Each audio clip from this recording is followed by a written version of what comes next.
Muy buenos días a todos, de nuevo aquí para torturarlos. No, bueno, para ofrecerles conocimiento. En realidad el conocimiento no es tortura, alguno lo podría tomar en forma tortuosa si, bueno, tiene espíritu masoquista. Pero en cierta forma ese espíritu también sirve como para poder seguir con cierta voluntad y con cierto esmero poder profundizar estas cosas de geometría como la que estamos viendo. Clase número 21 para todos.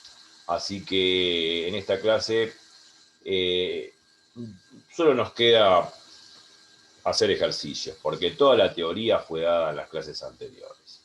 Hemos visto muchas cosas, así que bueno, el que nos sigue seguramente ya sabe qué estuvimos haciendo y el que no nos sigue tiene que ver los videos anteriores. Como siempre, si no, no van a entender de qué estamos hablando.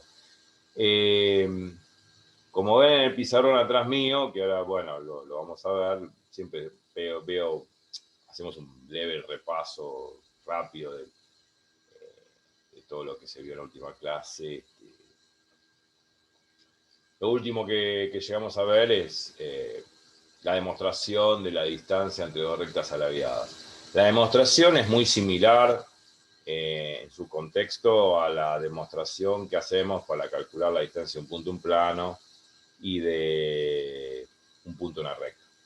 Es similar, porque usamos vectores y trigonometría básica, Sorcartó, seno y coseno, repasen este video. Ahora vamos a este, hacer un leve repaso de esto, rápido, así.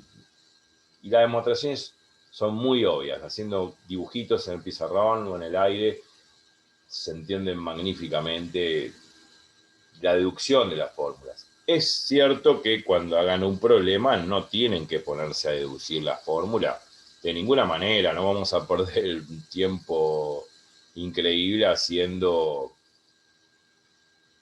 demostraciones cuando uno tiene que hacer un problema y tiene que, bueno, en un examen saltar a otro problema y se pierde mucho tiempo. Salvo que uno no se acuerde, pero es que por lo general siempre hay un machete y los exámenes ahora, por ahora en este mundo pandémico, son todos online. Así que bueno, tenemos una fórmula al lado y que nos ayude a calcular. Como por ejemplo la fórmula de distancia de punto en plano, en punto en recta o de dos rectas alaviadas. Como está acá atrás, en el pizarrón. Haciendo un leve repaso, distancia de rectas alaviadas. Rectas alaviadas, ¿qué son? Rectas alaviadas no son ni rectas paralelas ni coincidentes, no se cortan en un punto, o sea, es esto. Es como que una pasa por encima de la otra, digamos, se cruzan.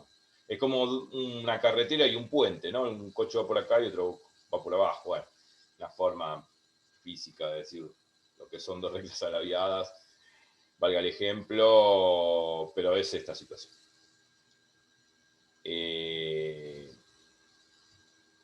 Ya lo vimos la clase pasada. Y bueno, para deducir la fórmula similar a la fórmula de la deducción que hicimos entre punto y recta y punto y plano. Dibujamos dos rectas una arriba de la otra, una cosa así, ¿no? Obvio que en el aire se ve mejor que en el dibujo. Esto da la impresión que esta recta L1 está por debajo de esta, que es L2. Están a una distancia determinada. Esa distancia es siempre la distancia mínima entre las dos, perpendicular a las dos rectas. Esa condición de ortogonalidad de la distancia o perpendicularidad de la distancia es fundamental. Entre las dos rectas hay una determinada distancia y esa distancia es perpendicular a ambas rectas. Acá está, es esta línea punteada que está acá. Entonces esa distancia es la que yo necesito calcular. Y tenía que generar con ese esquema geométrico una fórmula que me posibilitase a futuro hacer cualquier problema de distancia entre dos rectas alaviadas. La idea era simple. Tomábamos, por ejemplo, bueno, entre la recta L1 y L2 tenemos el punto P, un punto cualquiera, obviamente, de la recta L1 y un punto S cualquiera de la recta de L2. Bueno, en este caso no, estos dos puntos no son cualesquiera, P y S, porque obviamente son los que definen la distancia mínima, y esa distancia, ese segmento es perpendicular a los dos rectas, así que, entre comillas, no son dos puntos cualquiera, son dos puntos bien definidos, tanto de la recta L1 y de L2, P y S respectivamente. Ahora, hace una línea de puntos y después sí agarré un punto Q cualquiera, ese sí es cualquiera, un punto Q cualquiera de la recta L2. Podría haber tomado un punto, qué sé yo, Q cualquiera de la recta L1, no importa, bueno, valga la misma demostración, sin pérdida de generalidad.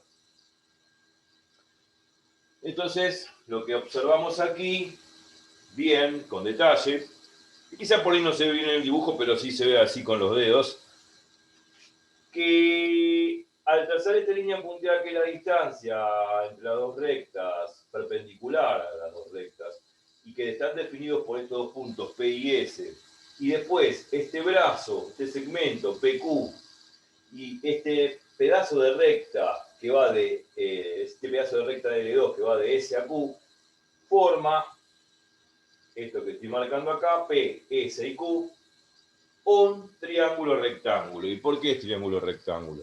Lógico. Este ángulo tiene que ser de 90 grados porque obviamente como esta distancia es un segmento perpendicular a las dos rectas, se supone que es perpendicular obviamente a la recta L2 y esto forma 90 grados. Entonces si hay un ángulo de 90 grados en un triángulo es un triángulo rectángulo. Por definición de triángulo rectángulo. Bueno, lo maravilloso es encontrar eso, porque ahora aplicamos lo de Sorcartoa. O sea, yo sé que este ángulo llame beta, tita, lo que quieran llamarlo, lo mismo, es el ángulo entre el brazo SQ y el brazo PQ, o sea, entre el segmento SQ y el segmento PQ. Bueno, se supone por definición de coseno de un ángulo, coseno de beta, es el lado adyacente sobre hipotenusa. Bueno, ¿quién es la hipotenusa acá? El lado más largo. El lado más largo. ¿Está? ¿Y quién es el lado más largo? ¿Quién es la hipotenusa acá? Acuérdense, lo dije, que la hipotenusa siempre es el lado opuesto al ángulo de 90 grados, al ángulo recto. Supone que el lado opuesto al ángulo recto es PQ. Entonces PQ es la hipotenusa, porque parece que da la impresión que SQ es más largo que PQ. No, lo que pasa es que en el dibujo no se ve bien. Ojo, los ojos engañan, la visión engaña. La intuición puede fallar en ese sentido, claro. Pero uno tiene que ser suficientemente astuto, desde el punto de vista geométrico, y saber que esa distancia que separa las dos rectas es un segmento perpendicular a ambas rectas, sobre todo a L2. Por lo tanto, el ángulo S acá vale 90 grados. Entonces, el lado que se opone a 90 grados sería la hipotenusa en un triángulo rectángulo. Entonces, la hipotenusa es PQ. Oh. Porque parece ser que pareciese que ese Q, por ser parece más largo que PQ, pareciese que fuese la hipotenusa, pero no. Entonces, bueno, D es el lado adyacente a beta sobre la hipotenusa PQ, y eso me da el coseno de beta. Ok, buenísimo, porque la definición del coseno es lado adyacente sobre hipotenusa. Paso esto que está dividiendo multiplicando y me queda que la distancia es el segmento PQ por el coseno de beta. Bueno, pero yo no puedo quedarme con esta forma. Coseno de beta no lo conozco, porque no conozco beta. El problema no me da el ángulo de beta. A lo sumo el problema me da la recta L1, L2, y bueno, pruebo que son alaviadas, una que son alaviadas, calculo la distancia, punto. Entonces necesito una fórmula que sea independientemente de ese ángulo beta, porque beta no es dato del problema cuando lo tenga que hacer. Entonces, digo, bueno, entonces todavía tengo que generar una fórmula. Y esto del coseno de beta, intuitivamente, me hace presumir de que esto tiene que ver con lo que se denomina el producto escalar. El producto escalar de vectores. Ustedes saben muy bien que cuando hago el producto escalar de dos vectores, es igual al producto de sus normas por el coseno del ángulo que forman ellos. Bueno, justamente esto enciende intuitivamente la idea de decir, bueno, tiene que ver con un producto escalar. Uno presume por ese lado y bueno, dice, bueno, listo. ¿Cuál es el producto escalar asociado a esto? Bueno, para verlo hay que mirar el dibujo. Esto es beta. Beta es el ángulo entre este segmento CQ y PQ. Bueno, yo dije, bueno, en realidad ese beta tiene que ser el ángulo entre los dos vectores en el cual yo tengo que hacer el producto escalar para que aparezca este coseno de beta. Bueno, ¿a qué vectores llamé? Simple, simple. Primero el vector PQ, es el vector PQ que va de P a Q. Ustedes saben que el vector PQ es Q menos P por resta de vectores. Q menos P me da el vector PQ, que sería este, claro. PQ, le ponemos flechita, y después hay otro vector asociado a esa distancia que es perpendicular a las dos rectas, por eso distancia mínima. Ese vector que está asociado a esa distancia que es perpendicular a las dos rectas no es otra cosa que este vector largo que es el producto vectorial de L2 por dL1.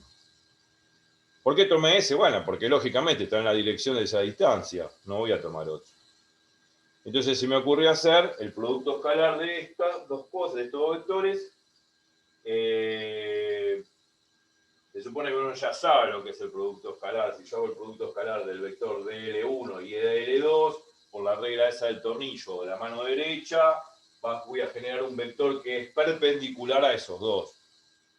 Entonces, tomando este vector que va en la misma dirección que esta distancia mínima, que es perpendicular a las dos rectas, y el vector PQ, cuando hago el producto escalar, es el producto de la norma del primer vector por la norma del segundo por el coseno del ángulo que forma los dos vectores, que sería beta. Y ahí aparece el coseno de beta, que es el mismo coseno de beta que aparecía acá. Por eso hice esto. Por eso hice el producto escalar, mirando el dibujo, claro, no es que me surgió de la nada. Entonces, bueno, ya está. Yo sé que la norma de PQ del vector de PQ es el segmento PQ, este mismo PQ que está acá, y este es el coseno de beta. Entonces, este producto al final, todos estos dos factores multiplicados me da la distancia D. Y acá despejé pasando la norma del producto vectorial de L2 por L1 dividiendo acá y me dio la distancia entre las dos rectas alabiadas. Genial, y esa es la fórmula. Y se terminó el chiste. O sea, deducir esto es sencillo, mirando el dibujo claro, asociándolo con vectores y sobre todo con lo que es Orcarto a través de un triángulo rectángulo. Pero eso sí, hay que saber bien quién es el ángulo de 90 grados y quién es la hipotenusa. Pues no voy a hacer cualquier división acá. Yo sé que el coseno del lado adyacente es la hipotenusa, pero ¿quién es la hipotenusa? Hoy, el lado opuesto a 90 grados. Haciendo esto y haciendo este producto interno o producto escalar sale el coseno de beta. Supone que esto mismo que está acá es el producto de estos dos últimos factores. Esta es la distancia mínima y ahí despejo y chao. Listo, se termina. Esa es la distancia entre dos rectas alabiadas. Y bueno, hay que hacer un ejemplo ahora. Pero ahora se terminó la teoría. Vamos a aplicar esto y vamos a aplicar toda la teoría que vimos. Vamos a hacer ejercicios en general hoy en la clase 21 de todo lo que sea, porque ya vimos la teoría. Supone que sería bueno que repasen todo lo que estuvimos viendo hasta ahora y bueno, para que puedan entender esta clase, porque ahora van a venir ejercicios de toda clase y color, de todo lo que me consulten, así que cualquier cosa que me tiren, lo hago en el pizarrón ya mismo. Así que bueno, hoy vamos a compartir pantalla con todos.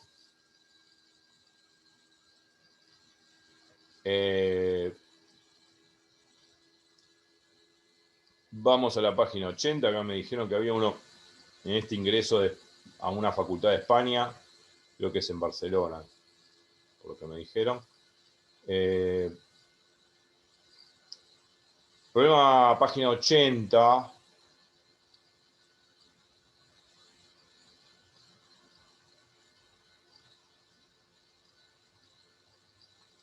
¿79 o 80? A ver si es 79 o...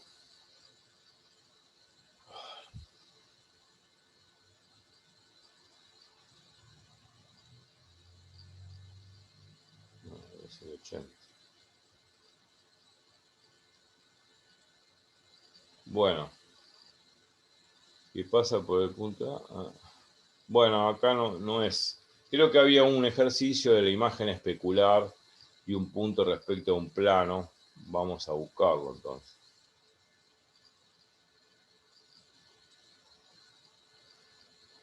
Este puede ser, pregunta, el número 2. ¿Lo estás viendo en Sí, pantalla o lo ese están es. viendo? ¿El Ese 2 es? mismo. Sí. Bien. Bueno, ahora vamos a hacer problema de lo que sea. Es el problema número 2. Ok. ¿Qué nos dice esta belleza de problema? Ahora vamos a leerlos conjuntos al puntero láser. Dice así.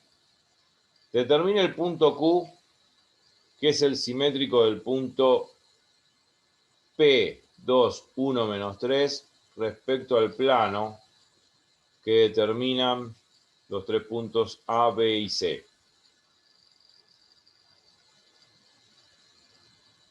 Observación, el punto Q es la imagen especular del punto P, supuesto que el plano fuera un espejo. Interesante. Volvámonos a leer porque hay que leerlo varias veces para interpretar el problema y después llevarlo todo a la geometría, haciendo dibujos en el aire, haciendo cosas con los dedos y después llevándolo al papel, yo en el pizarrón, claro, ustedes en el papel, y ahí vamos a hacer un lindo dibujo para interpretar mucho mejor el problema y después, bueno, sí, vendrán todas las cuentas, las ecuaciones algebraicas correspondientes acorde a las condiciones geométricas del problema. Bueno, dice, determine el punto Q, que es el simétrico del punto P, respecto al plano que determinan estos tres puntos.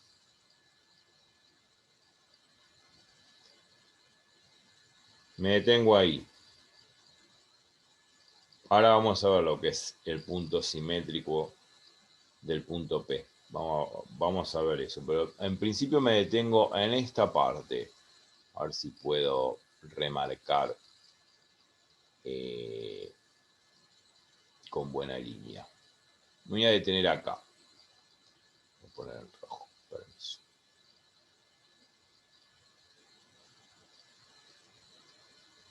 Acá. Vamos. El plano que determina los tres puntos. ¿Está? Lo subrayé ahí, le puse en color para prestar atención ahí. Y repasar también, porque es parte de lo que hemos visto ya. Tengo que determinar un plano que pasa por tres puntos. ¿Es cierto que por tres puntos pasa un único plano? Habíamos dicho que sí. Por dos puntos, en realidad, euclidianamente pasa una sola recta. Pero por dos puntos pasa una recta y sobre esa recta puedo generar un molinete, un haz de plano que gira alrededor de esa recta. O sea, hay infinitos planos que contienen a esa recta. ¿Está? O sea, tengo dos puntos, por dos puntos pasa una única recta y sobre esa recta pueden pasar infinitos planos. ¿Por qué? Y porque si yo tengo una recta, todos los planos que contienen a la recta pueden girar alrededor de la recta y la siguen conteniendo. O sea, al girar o al realizar un molinete de planos, un haz de plano, hay infinitos planos que contienen a esa recta, que pueden girar alrededor de esa recta, que la toman como eje de rotación. Ahora, se supone que con dos puntos no puedo definir un único plano. Con dos puntos puedo generar infinitos planos. Con uno, obviamente, infinitos, todos los que quiera. Por un punto pueden pasar muchos más todavía.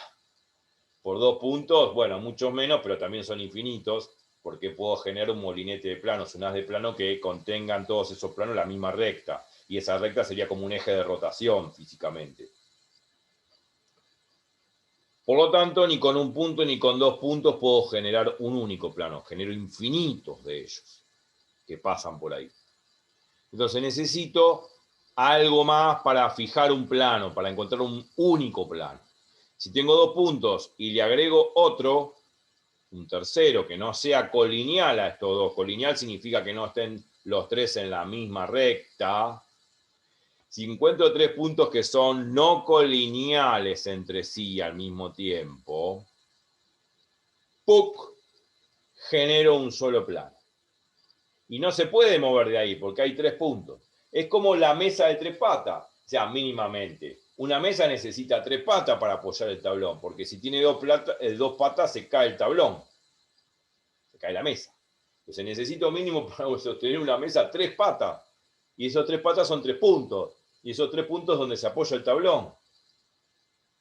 Bueno, el plano es como un tablón de una mesa.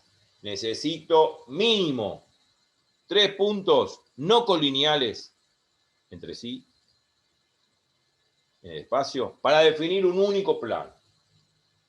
Eso es repasar lo que vimos. Bueno, hay que generar ese plano. Ahora vamos a ver cómo generar ese plano. Ahora vamos a dibujar. Fácil. Pero por lo menos ya está la idea del repaso. Estas cosas hay que rever. Bien. Una vez que uno tiene el plano, voy a agarrar esta hoja. Siempre lo tengo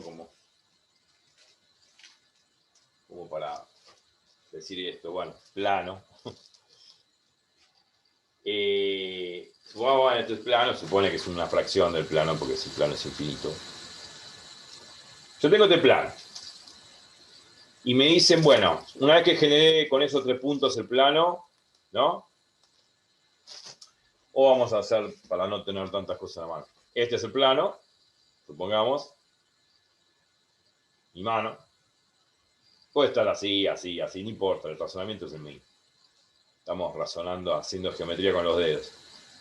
Y me dan el punto P por acá. Obviamente que va a estar una distancia mínima del plano. Y esa distancia es un segmento perpendicular o ortogonal al plano. Bueno, listo.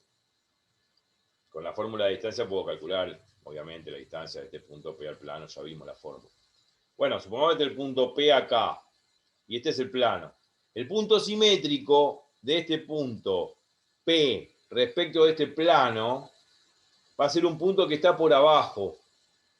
Y a la misma distancia, que el punto P respecto del plano. O sea, si este es el punto P, el punto Q se encuentra simétricamente ahí abajo. ¿Por qué simétricamente? Porque está a la misma distancia que el punto P del plano. Por eso en algún momento, y ahora lo voy a trazar en azul, en un momento el problema dice esto. Observación. El punto Q es la imagen especular del punto P, supuesto que el plano fuera un espejo. El que vio óptica, básicamente, no hace falta ver óptica, sabe bien lo que es un espejo y lo usamos todos los días cuando entramos al baño para mirarnos, afeitarnos o peinarnos o lo que sea. Uno se ve reflejado en el espejo. Y uno se ve reflejado, ve obviamente su cuerpo, su cara, todo. Y uno ve una imagen virtual, una imagen de uno en el espejo. Una imagen virtual, ¿qué significa? Una imagen especular, o sea, una imagen en la cual no la puedo proyectar en una pantalla. En realidad, detrás del espejo no hay nada. Es simplemente un reflejo, pero se llama imagen virtual porque no, esa imagen, que va a ser mi imagen, que se refleja en el espejo, da la impresión como si estuviese atrás del espejo, cosa que es mentira, no hay nada detrás del espejo, hay una pared. Entonces, si yo tengo un espejo y acá estoy yo, y me miro la cara, bueno, y acá estoy parado, La imagen especular va a estar a la misma distancia que yo del espejo. Si me alejo del espejo, obviamente, si me alejo del espejo, también la imagen se aleja del espejo. La imagen virtual. Eso es óptica de reflexión básica. Eso lo entiende cualquiera. ¿Tá? O sea, la distancia entre el objeto y el espejo es la misma distancia que la imagen especular y el espejo. Por eso se habla de punto simétrico respecto del plano. Está a la misma distancia la imagen de ese punto del plano que el punto objeto del plano. O sea, la distancia entre P y el plano es la misma distancia que el punto imagen especular respecto del plano. Es como reflejar una imagen. Se supone que el objeto se encuentra a una determinada distancia del espejo. Bueno, la imagen se encuentra a la misma distancia del espejo y da la impresión como si estuviese detrás del espejo. Pero detrás del espejo no hay nada, hay una pared. Pero bueno, la imagen sería esta. Yo tengo el objeto, bueno, la imagen es como si se reflejase detrás del espejo. Es imagen virtual porque en realidad no se puede proyectar una pantalla. Una imagen que en realidad al no poder proyectarse una pantalla es irreal, o sea, virtual. No existe nada detrás del espejo. Hay una pared. Pero bueno, si yo me alejo del espejo, la imagen también se aleja del espejo. Pero es la imagen especular, simétrica. Simétrica en el sentido que tanto el objeto y la imagen se encuentran a la misma distancia del espejo. Bueno, eso es interpretar el problema con los dedos geométricamente y entender qué es lo que tenemos que hacer ahora. Así que bueno, ya está. Anótenlo, yo voy a anotar el enunciado en pizarrón y lo vamos a hacer. Simple. Vamos a procesarlo. Claro, la idea va a ser encontrar, bueno, está bien, está todo muy rico, bárbaro, ya entendí lo que es la imagen, el punto simétrico y un punto P respecto del plano, bueno, bla, bla, bla. ¿Cómo lo hallo? Bueno, con geometría y vectores. Por eso estamos haciendo clases de geometría con vectores. Geometría vectorial. Bueno, vamos a anotarlo. Ya lo comenté, el problema no es nada terrible.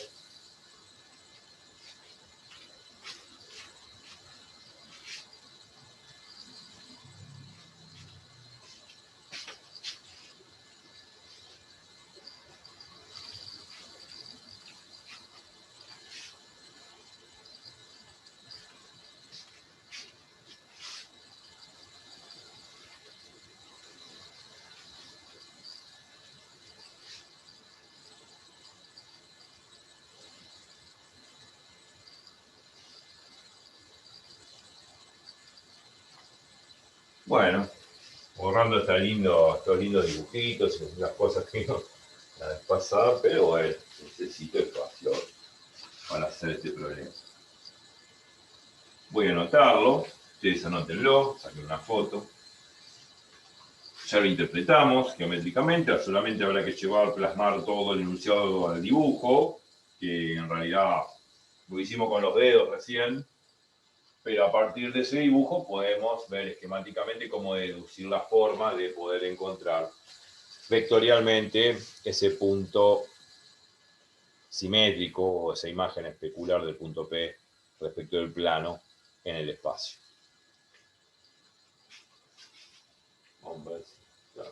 También es un ejercicio de examen. Vamos a poner ejercicio parcial.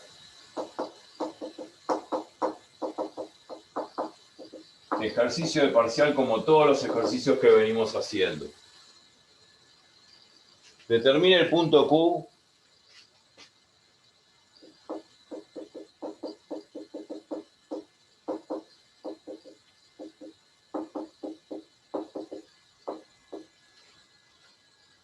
que es el simétrico del punto P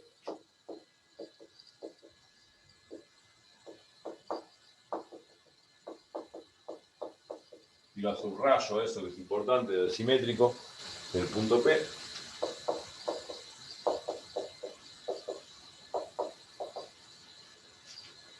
2, 1 menos 3.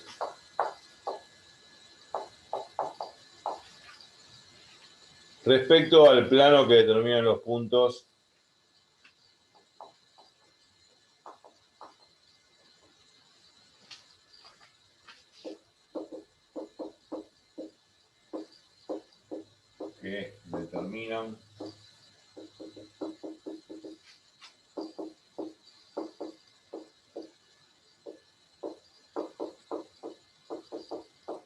que determinan los puntos A100, B010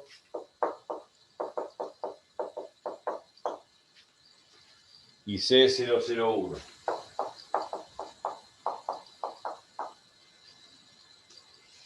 Bueno, y lo de la observación, el punto Q es la imagen especular del punto P, supuesto que el plano fuera un espejo, es lo que comentamos de óptica recién, que es el punto simétrico del punto P respecto del plano. Eso no lo voy a anotar, ya lo tienen ahí. Bueno, sí. Ahora lo voy a sacar de pantalla. Vamos a borrar. Bueno, y ahora nos vamos de esta pantalla y aparecemos en grande. Bueno, ya está.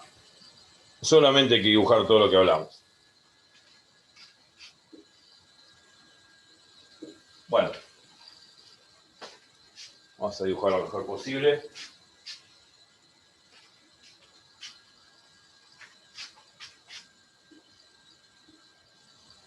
Como siempre, un sistema de 3 coordenadas, 3 componentes X y Z, la base canónica del espacio. 1, 0, 0, 0, 1, 0 y 0, 0, 1, respectivamente X, Y y Z. Supongamos que tenemos este plano. A ver, vamos a dibujar algo, como siempre, una chapa en el espacio que representa un plano, ¿no?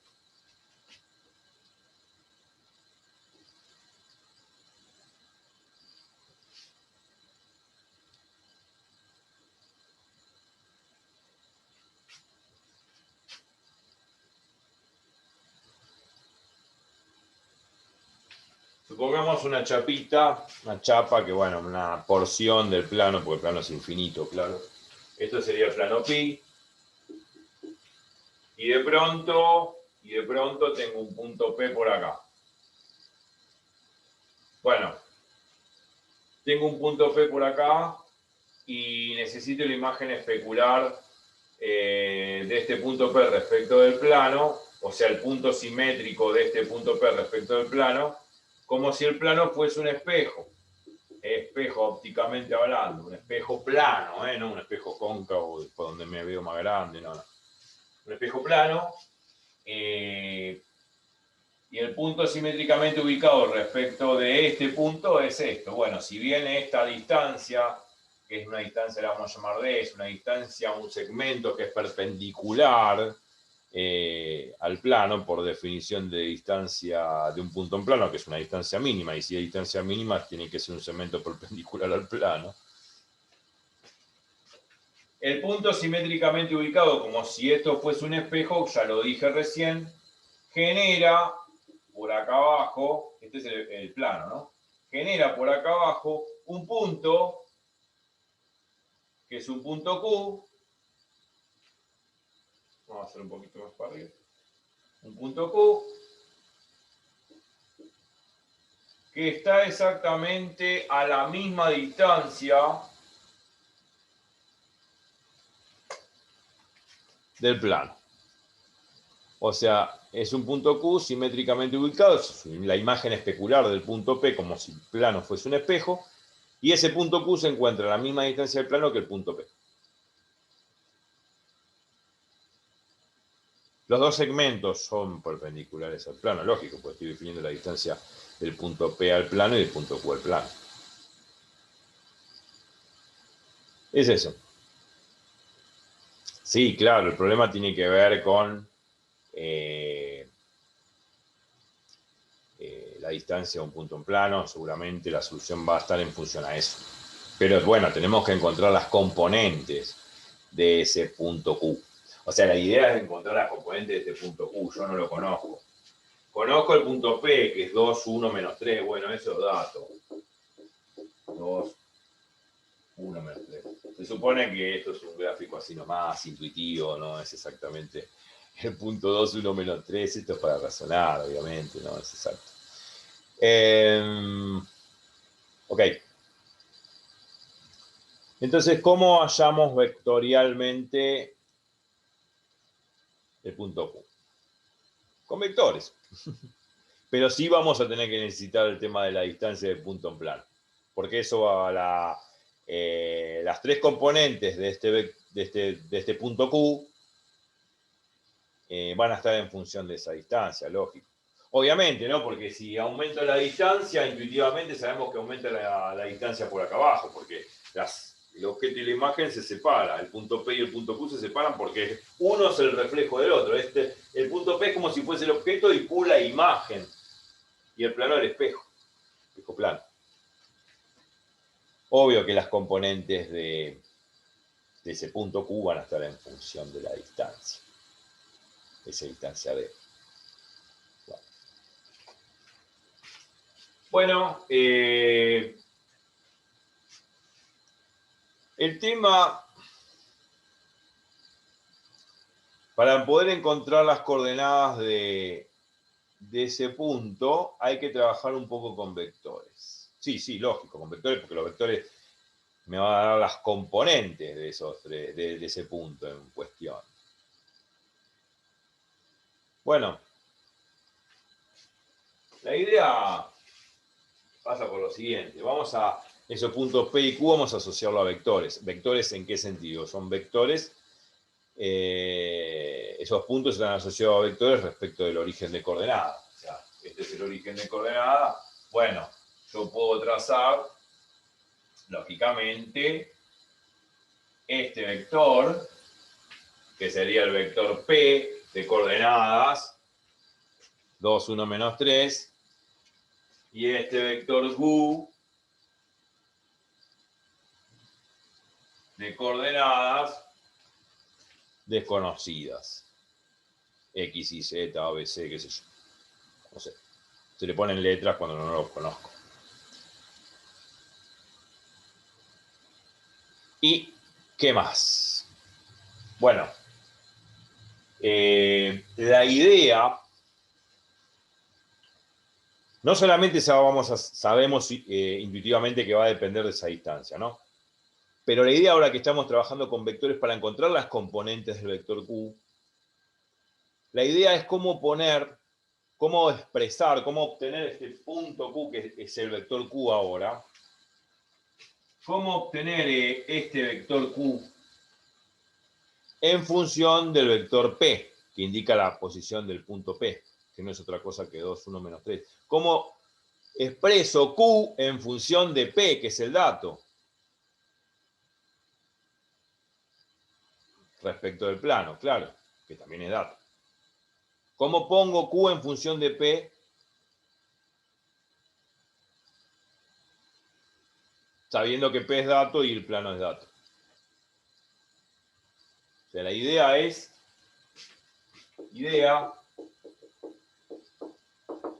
expresar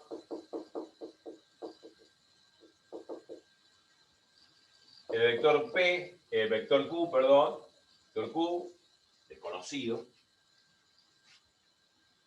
en función del vector P, teniendo como dato el plano. Teniendo como dato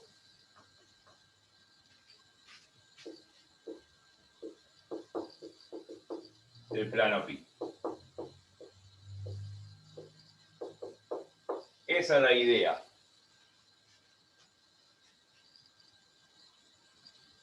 La chispa que necesitamos para encender la pólvora. antes de que explote la bomba. Si no tenemos esa idea, bueno, lógico, tenemos que asociar, digamos, lo que tenemos que hallar, que es el punto Q, o sea, el vector Q, respecto a lo que nosotros, pum, tenemos como dato.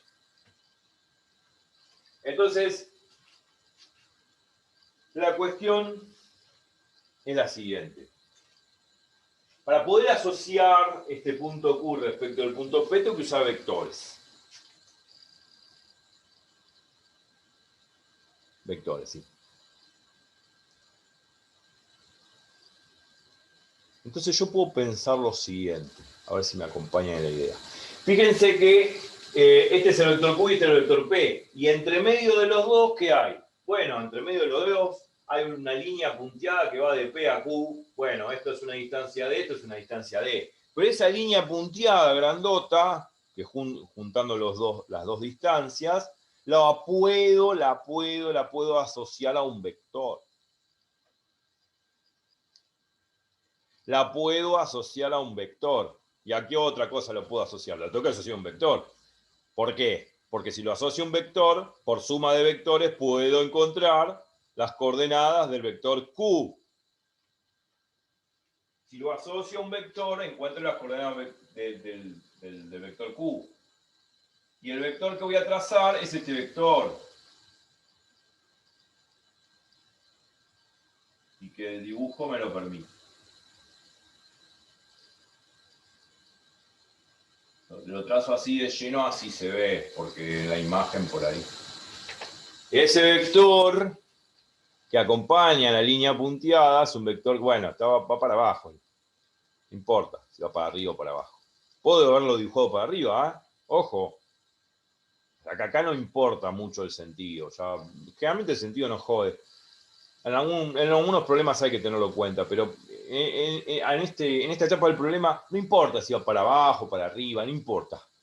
El tema es que esa línea punteada tiene que estar asociada a un vector. Porque si está asociado a un vector, ahora por suma de vectores, o por resta de vectores, dependiendo de si va para arriba o para abajo, el vector ese azul que grafique, por suma o resta de vectores yo tengo que sacar las coordenadas del vector Q. Este vector para abajo, bueno, hay que llamarlo con un nombre. El nombre que quiera.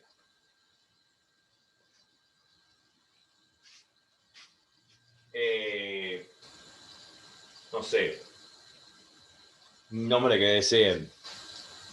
M. M de mamá.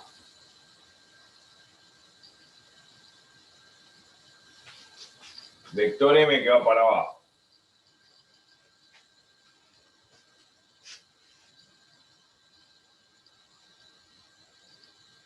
Entonces, ustedes están observando acá en el gráfico y saben muy bien lo que es una suma de vectores, la regla de la poligonal. Vamos, eso lo sabemos, o de paralelogramo, no importa, eso ya lo sabemos. Y sabemos interpretar geométricamente ya de varias clases pasadas, de una de las primeras, creo que la segunda de vectores, cómo sumar vectores y gráficamente interpretar esa suma. La regla de la poligonal. Claro, si yo hago este vector P más este vector M, me tiene que dar el vector Q. Eso es asociar las coordenadas o las componentes del vector Q, que me dan la posición del punto Q, respecto del punto P, aplicando suma de vectores. O sea que lo que me va a quedar entonces, siendo suma de vectores, que P más M es igual a Q. Y ahí yo pude expresar el Q, el punto Q que tengo que hallar, que no lo conozco, en función de esto, que sí lo conozco, que es el punto 2, 1, menos 3, el vector 2, 1, menos 3. El tema es hallar esto. Y a eso nos tenemos que dedicar. Si hallamos M, ya está, hacemos P más Q y ya se encuentra Q. ¿Quién es M? Ah.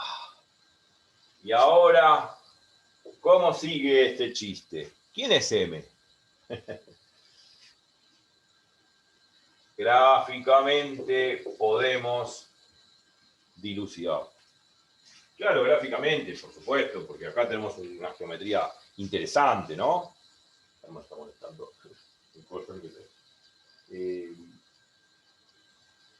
Y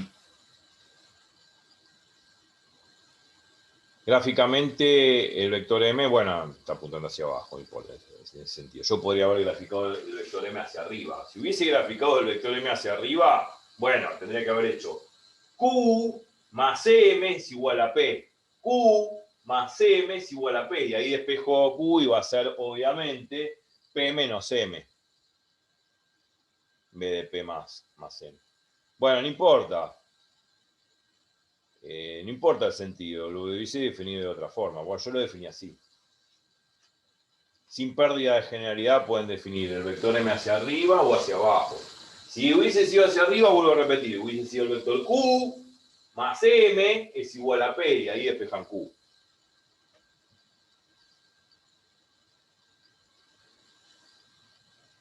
Hubiese quedado P menos M.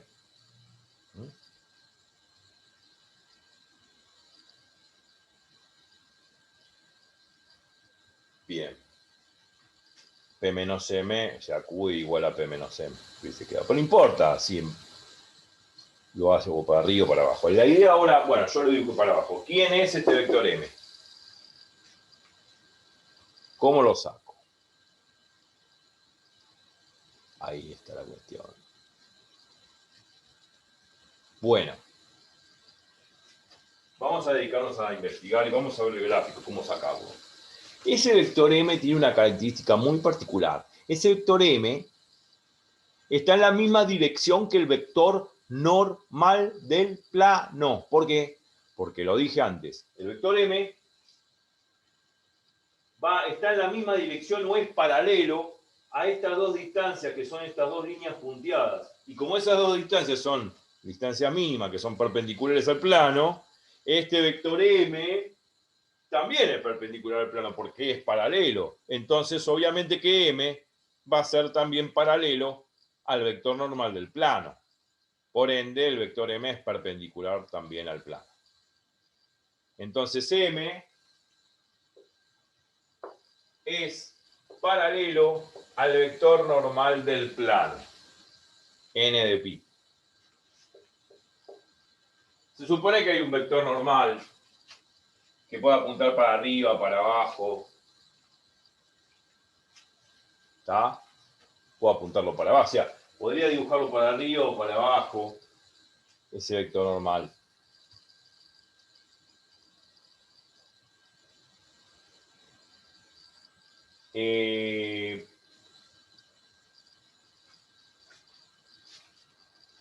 Entonces,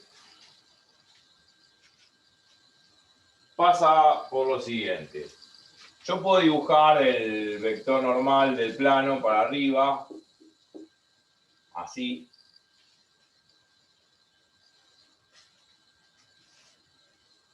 O puede estar también para abajo. Es lo mismo. O sea, podría estar dibujado así, para abajo. N de pi.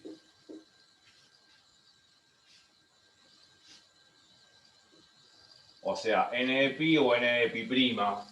Vamos a poner acá n de pi prima, que es el que va para abajo. Bueno. Este va para arriba del plano, por así decir.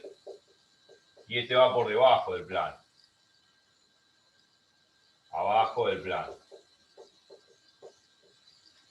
N de pi o n de pi prima, obviamente que son dos vectores que son paralelos, tienen la misma dirección, sentido opuesto.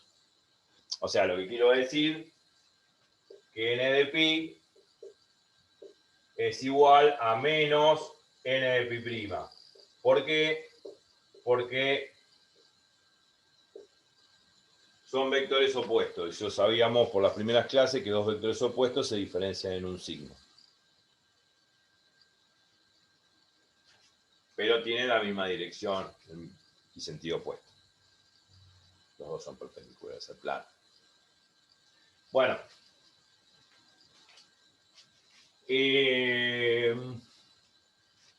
Después hay que dilucidar quién es NP y N de pi' cuando hagamos los cálculos.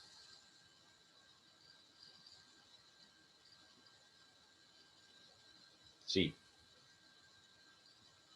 Eso cuando lo calculemos ahí lo voy a mencionar. Entonces, la cuestión es la siguiente. Como nosotros estamos tomando un vector M hacia abajo para encontrar la imagen especular según el dibujo porque obviamente estamos haciendo un dibujo intuitivo para generar una fórmula del problema y razonar el problema. Como este vector M apunta hacia abajo, apunta en el mismo sentido y dirección que N de pi', entonces, ¿qué es lo que sucede? N de pi' tiene que tener una suficiente longitud. N de pi' habría que multiplicarlo por algún número y tener la suficiente longitud para que sea igual a M. Porque este es un vector, bueno, supongamos chiquito, por así decirlo. Y si lo multiplico por un número real mayor que 1, lo voy a alargar. Y lo voy a alargar de tal forma que sea de la misma longitud que el vector M azul que yo grafiqué acá. Entonces hay que alargar el vector N de pi'. ¿Por qué? Bueno, porque está en la misma dirección que M. Y como es más chiquito, lo multiplico por un número real mayor que 1 y lo extiendo de tal forma que sea de la misma longitud que el vector M azul dibujado acá, que grandote. Entonces yo lo que puedo hacer ahora para encontrar, obviamente, el vector M, faltaba la rayita ahí, el vector M, para hallar el vector M, lo que dije es multiplicarlo por un número real mayor que 1 para extenderlo, para extenderlo y hacerlo más largo y tal igual que el vector M.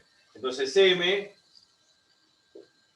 no es otra cosa que un número, un escalar, alfa lo llamamos, alfa veces N de pi', que es el vector normal que apunta hacia abajo del plano. Acá alfa es mayor que 1. Es un número real mayor que 1.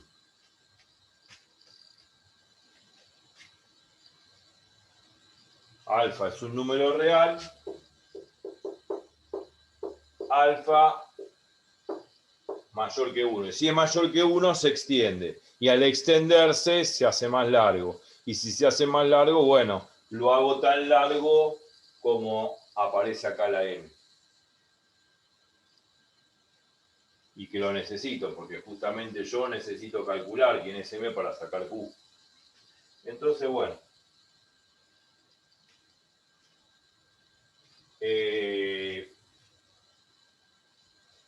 Ahora, ¿quién es este valor alfa, que es un número real mayor que 1 para extender el vector en pi' y hacerlo tan largo como M? ¿Quién es alfa? ¿Cuánto tiene que valer ese alfa? Ese es el tema. ¿Cuánto debería valer alfa? El doble de la distancia de P al plano. No, no lo sé. Acá se ve que es el doble, pero no. No, no es así. Todo el mundo dice eso, que es el doble, pero no es el doble. No.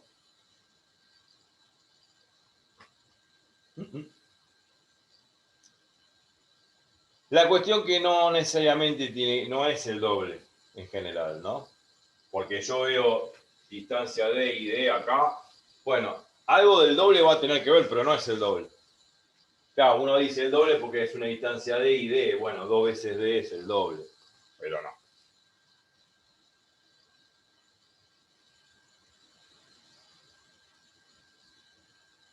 No.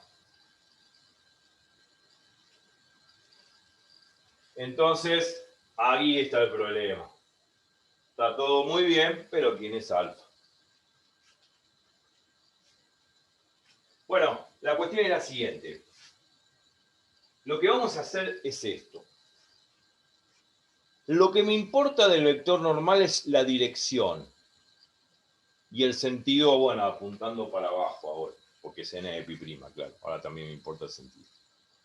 Pero me importa la dirección y el sentido, o sea, no necesito el vector n pi' todo enterito. Con tal de sacar la dirección y el sentido de ese vector es suficiente. Cuando a mí yo necesito de un vector su dirección y sentido, llamo a lo que se llama el versor o el vector unitario asociado. ¿Por qué? Porque si yo saco el versor del vector normal, supongamos que lo dibujamos acá, chiquitito, este es el versor del vector normal, versor es vector unitario, el vector de módulo 1, de distancia 1, que me sirve como unidad de medida.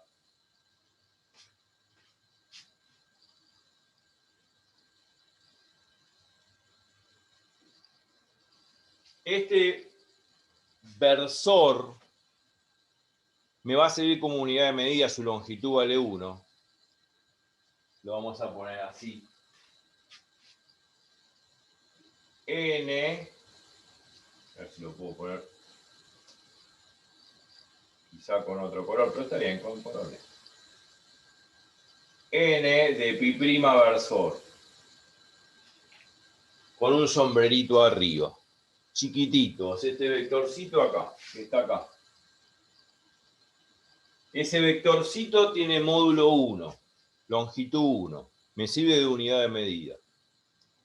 Si a ese versor, ahora sí, lo multiplico por 2, pero por 2D, no por 2, sino por 2D, que es la longitud total del vector M, y que es el módulo del vector M, que es el módulo de la longitud del vector M, entonces voy a obtener M. Voy a obtener el vector M. Entonces, el versor asociado de la normal no es otra cosa que la normal dividido la norma de la normal. Si a ese versor de módulo 1, de longitud unidad, que apunta para abajo en este caso, lo multiplico por 2D, este versor lo multiplico por 2D,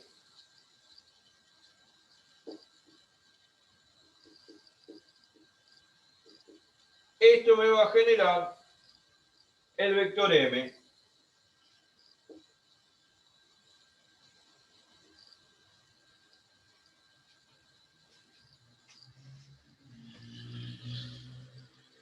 Bueno, lo vemos en el gráfico. Esto vale una unidad, ¿no? Pues un versor unitario, un vector unitario.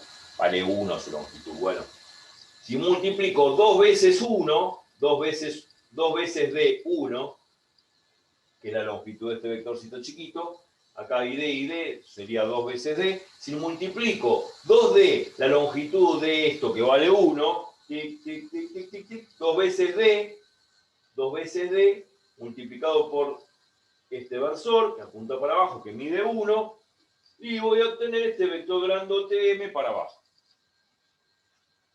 ¿Se entiende eso? Sí, sí se entiende. Y la manera de comprobación,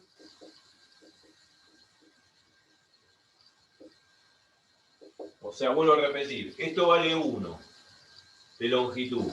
Si multiplico este 1 por 2D, me va a quedar un vector largote, así, de longitud 2D, que es este vector m que apunta para abajo. O sea, dicho en forma vectorial, sería 2D multiplicado por el versor en pi' que apunta para abajo, me da el vector m, que va para abajo. La comprobación de que ese vector m que estoy generando con esta expresión tiene norma 2D, porque mide 2D la longitud de este vector m grandote para abajo, es sacando la norma de este vector. Si yo saco la norma de m con esta fórmula, o sea, la norma de m,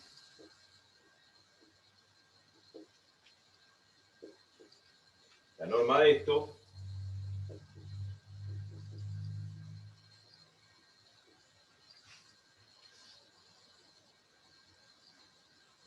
el 2D es un escalar, es un número real. Y n de pi versor es un vector. Entonces ese número real lo puedo sacar afuera como módulo de 2D. O sea, todo número real que multiplica un vector sale como módulo. Eso lo sabíamos como una propiedad ya de antaño, que si hago la norma de alfa por b, donde alfa es un número real y b es un vector del espacio, entonces sale módulo de alfa por la norma del vector. Y eso se puede probar, creo que lo probé también.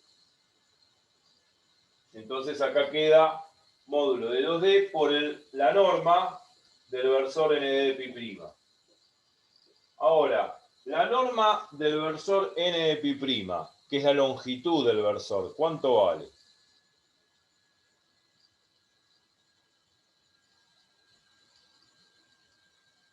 ¿Cuánto vale la longitud de un versor?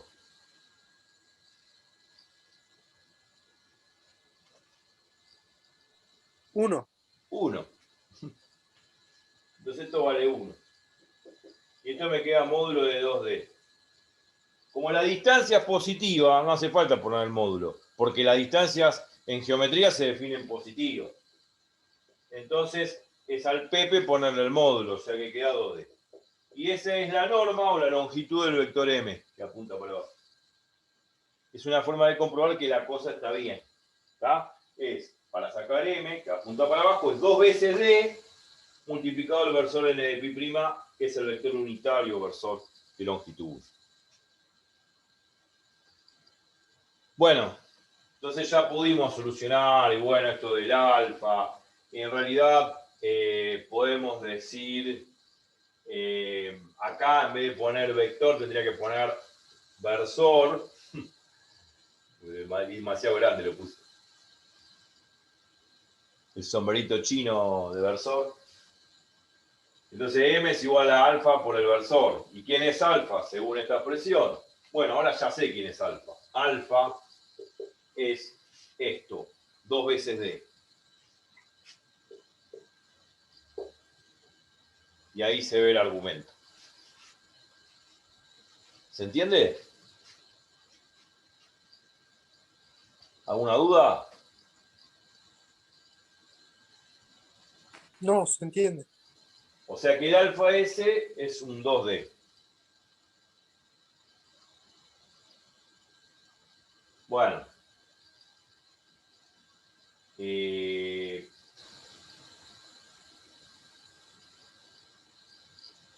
Bien. Yo puse acá alfa mayor que 1. Sí, bueno, no necesariamente. Puede ser un alfa. Bueno, lo que pasa es que como tenía que extender este vector, bueno, le puse alfa mayor que 1. Pero 2D es un número, es una fracción, digamos, un número real, escalar. Ahora le saco alfa mayor que 1 porque era para el ejemplo, pero alfa es un número real cualquiera, o sea que en este caso alfa es 2D y 2D puede ser un número real cualquiera. No 0, obviamente, pues si no, no tiene sentido. Va a ser un número distinto de 0, mayor que 0, digamos, va a ser un número más bien mayor que 0 porque la distancia es mayor que 0 por definición de distancia en geometría. Pero bueno, puede ser cualquier valor real mayor que 0. Bueno, no importa, eso es una aclaración. La cuestión es que. La cuestión que, bueno, al final pudimos dilucidar quién era alfa. Al final alfa es 2D, listo. Bueno, y nos quedó esta expresión de m que es 2D por el versor de n de pi'. Es el versor del vector normal. Entonces ahora, una vez que yo ya tengo esto, vuelco este valor, que es lo que tenía que hallar acá. Ya pongo esta expresión acá y saco las coordenadas del vector Q, de la imagen especular. Bien.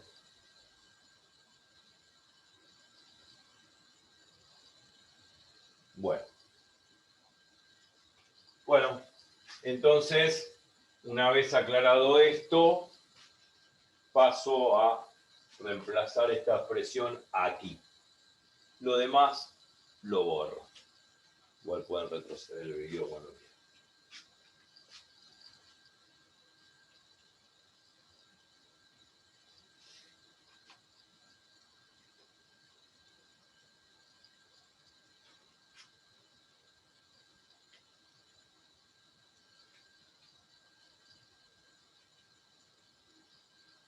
Esto es razonar con geometría para poder dilucidar las cosas.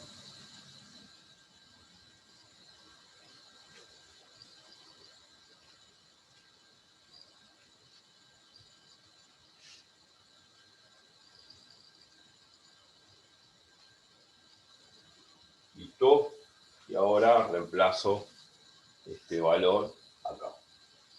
Y esto me va a quedar, o sea, me va a quedar P más M vector, que es esto, dos veces D, por N de pi prima versor. Es igual a M vector. Y N de pi prima versor, acuérdense, es N de pi dividido la norma de N de pi prima. Bueno, entonces recordar otras cosas. Entonces tenemos que hacer esta cuenta. Y sacamos obviamente, a ver qué puse, no esto es Q, perdón, había puesto M acá, pero es Q, perdón. Esto es justamente, Q sería la imagen especular del punto P, como si el plano fuese un espejo.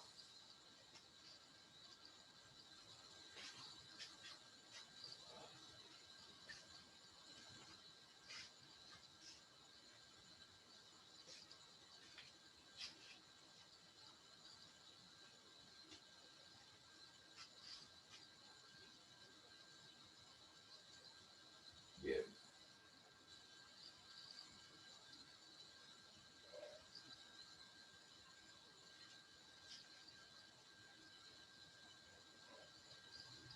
Pero obviamente que este versor tiene que apuntar para abajo del plano, ¿no? Ese es el tema. Bien, vamos a ver, obviamente, cómo apuntar según el problema el versor para abajo. No todos los problemas son iguales, pero bueno, hay que ver cómo son las componentes de ese vector normal al plano. Bueno, vamos a borrar.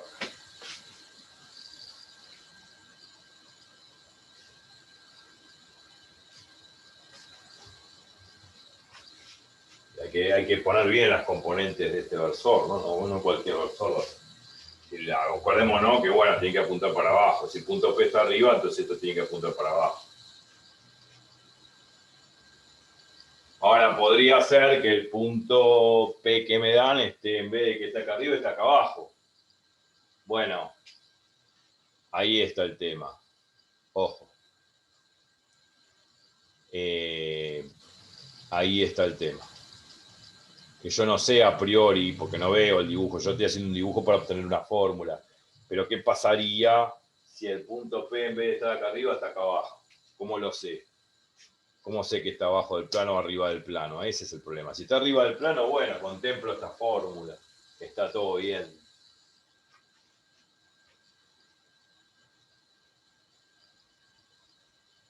O sea, esto es P por encima del plano. Como pudimos deducir la fórmula. ¿Y qué pasaría si el punto P estuviese debajo del plano?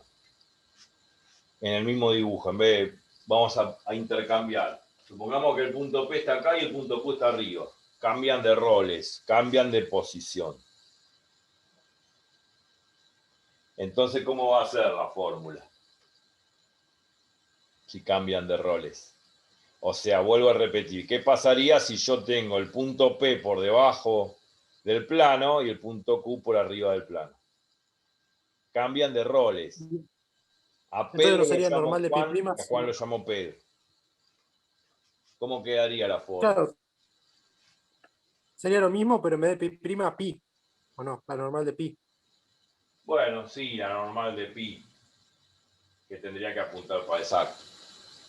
Bien. O sea que si en todo caso la fórmula sería así, si el punto P estuviese por abajo, sería la misma fórmula, pero sería n de pi ahora apuntando hacia arriba. ¿Está? N de pi apuntando hacia arriba. Esto sería la fórmula así. En todo caso, si P está por debajo del plano.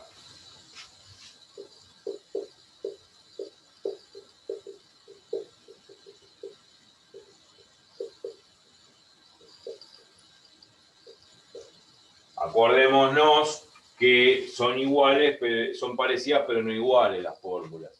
¿Por qué?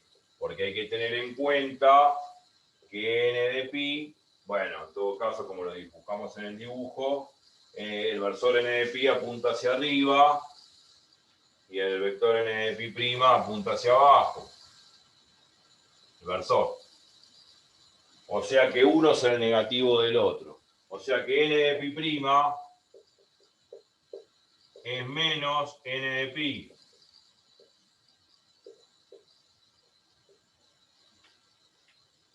Entonces ya tenemos la receta para hacer el problema. El tema es saber quién es el versor n de pi prima y n de pi, lógico. Uno es el negativo del otro, seguro, por lo que dijimos antes. Bueno, eso es lo que pasaría si el punto P estuviese debajo del plano, pero a priori no sabemos si está por arriba o por abajo. Ahora nos tenemos que, de alguna manera, sacar la ecuación del plano y, bueno, ver geométricamente cómo son las componentes de ese vector n de pi y estudiar un poco la posición de ese plano en el espacio para saber cuál de las dos fórmulas aplicar, porque a priori, y tampoco hice el dibujo, y tampoco lo voy a hacer, para saber si el punto P está por encima del plano o por debajo del plano. Entonces, ¿ok? Esta es la receta.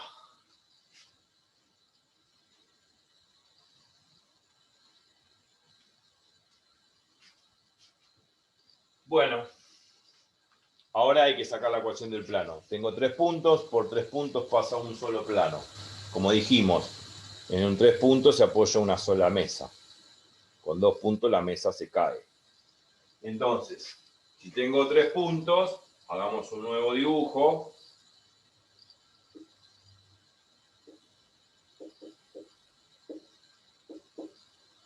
Bueno, supongamos que este es un plano. El punto A, el punto E y el punto C.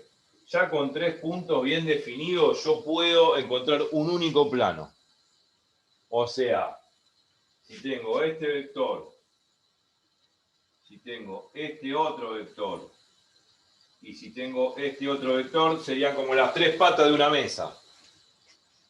Por esa terna de puntos pasa un único plano, no puede moverse el plano, está fijo, fijo. O sea, lo que quiero decir que no se mueve, tengo los 3 puntos y ese plano está fijo, no se puede mover. Ahora, si tengo 2 puntos, sí puede rotar así alrededor de la recta que pasa por los 2 puntos, como dijimos antes. Y si tengo un punto, mucho más. Bueno, necesito 3 puntos para fijar un plano y que sea único, único. Bueno, entonces tengo esta disposición geométrica. ¿Cómo encuentro la ecuación cartesiana o ecuación general del plano? Con eso. Fácil. Fácil. necesito encontrar con esos tres puntos, y lo puedo hacer, que son tres vectores A, B y C. Con esos tres vectores A, B y C, podría yo encontrar el vector normal del plano. Y si encuentro el vector normal del plano, encuentro la ecuación general del plano. ¿Cómo encuentro yo el vector normal del plano? ¿Cómo lo encontraría? ¿Cómo lo buscaría?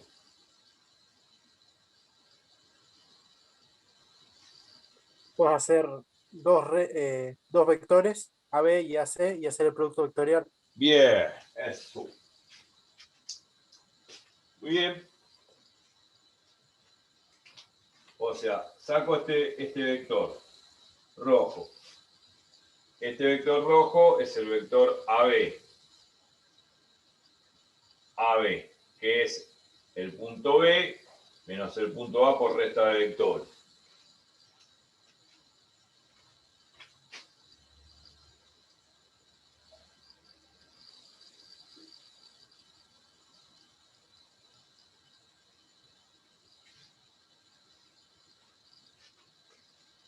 Y el vector AC,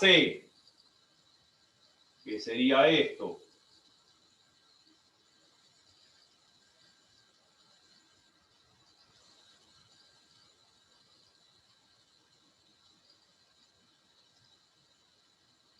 que va a ser el punto C, va a ser el vector C menos el vector A.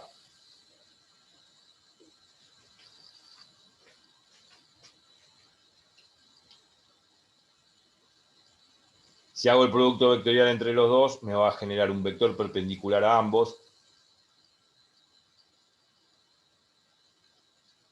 Y ese vector que genera va a ser un vector normal o perpendicular al plano. ¿Por qué? Porque el vector AC y el vector AB están sobre el plano. Pues como los puntos A, B y C están en el plano, se supone que los vectores que generan están también sobre el plano.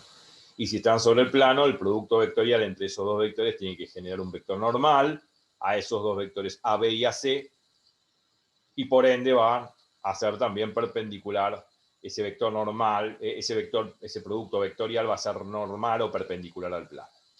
Porque el vector AB y AC están en el plano. Al estar en el plano, el producto vectorial genera un vector perpendicular u ortogonal a ese plano que forma. Por lo tanto, yo genero un vector perpendicular. Un vector perpendicular a ambos, que es este vector normal. O sea, este vector normal al plano no es otra cosa que el producto vectorial entre AC por AB. No importa si es AC por AB o AB por AC. Yo aplico la regla de mano derecha del tornillo, hago AC, lo roto sobre AB y genero, desenrosco en este caso, un tornillo que va para arriba, y eso me está indicando el sentido y dirección del vector normal al plano N.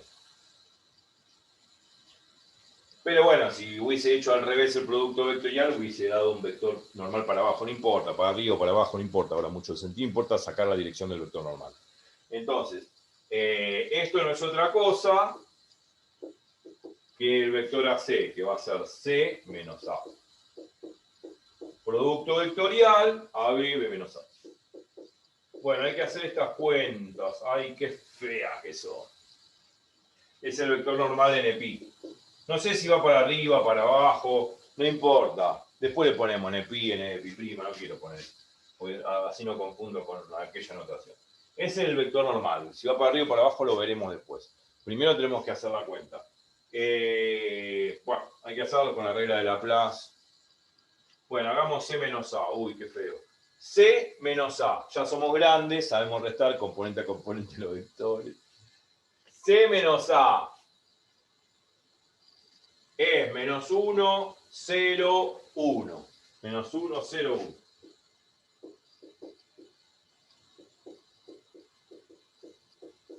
Y el vector B menos A, prestando componente a componente, 0 menos 1, menos 1. 1 menos 0, 1. 0 menos 0, 0.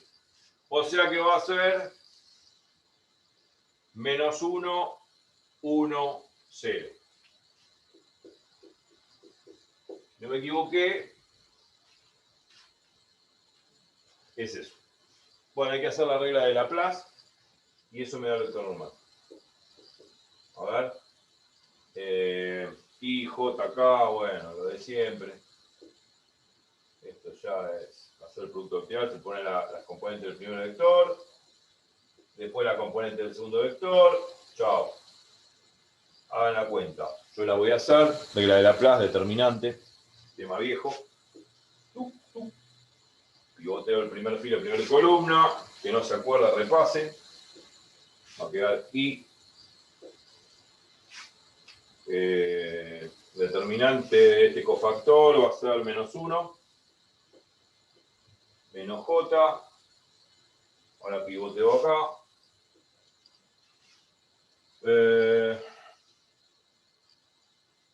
Más 1, ya por 1, y después más el versor K, pivoteando el versor K, me queda este cofactor de acá, va a quedar menos 1, 0, o sea, menos 1. Listo, ya está. El vector que me quedó va a ser menos 1 en X, menos 1 en Y y menos 1 en Z. Y JK lo mismo. Si se viene la cuenta, sería eso. Bueno.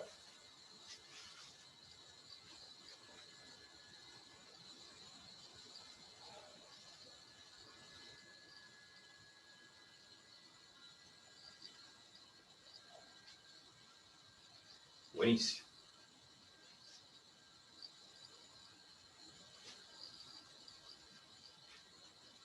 Bueno, ese es el vector normal del plano.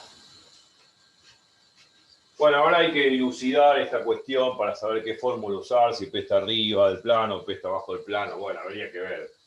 Ahora vamos a ver. Ahora lo vamos a dilucidar. Pero además tenemos que sacar la distancia del punto P al plano. Porque si no sabemos la distancia, acá aparece 2 veces la distancia. Entonces necesito saber ese punto. Necesito saber ese valor, ese parámetro, esa distancia, ¿no? De 2 veces la distancia. Bueno, la distancia debe ser del punto P al plano. Que esté arriba o abajo del plano es otra cuestión. Bueno, ahora necesito borrar, así que queda en el video, después lo retrocede en la película.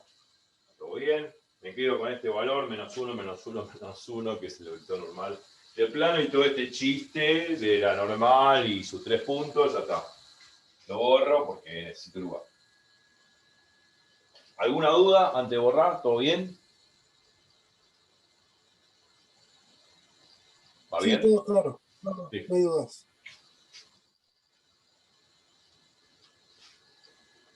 Bueno, medimos. Me quedo con este resultado al final. Menos 1, menos 1, menos 1. Difícil de acordarse, ¿no? Todo menos 1. Todas las componentes valen menos 1 del vector normal al plano.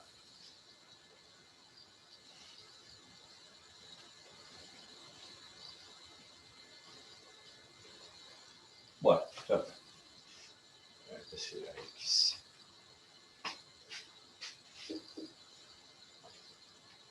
Bueno, el vector normal dio menos 1, menos 1, menos 1.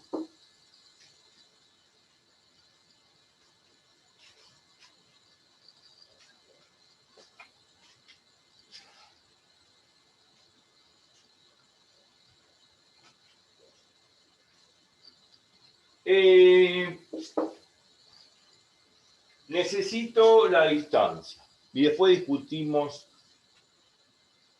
Bueno, podríamos discutir ahora si el vector, la normal del plano pi va para arriba o para abajo. Pero la distancia la hay que calcular. Vamos a dilucidar ese misterio. Bueno, no hay ningún misterio. La normal ahora sí tenemos 3 componentes. Menos 1, menos 1, menos 1. Ahora, si me dan el vector normal del plano de esta forma, La pregunta es, ¿ese vector estaría virando hacia abajo o hacia arriba? Bueno, ahora sí importa graficar un poco el vector. Vector menos 1, menos 1, menos 1. Ese va para abajo, supongo. No es el supongo no está de más en matemática. Supongamos sí cuando uno hace la demostración por el absurdo, supongamos que sucede tal cosa, pero acá hay que fehacientemente saber hacia dónde va con un poco de geometría, claro. O sea, a ver, veámoslo, vamos a graficar así fácilmente, ¿no? Sin preocuparnos tanto. Yo tengo que dibujar el vector menos 1, menos 1, menos 1. ¿Está?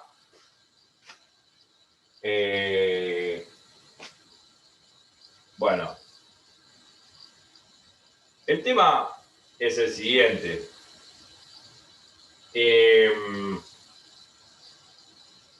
¿Cómo sería el gráfico de este vector?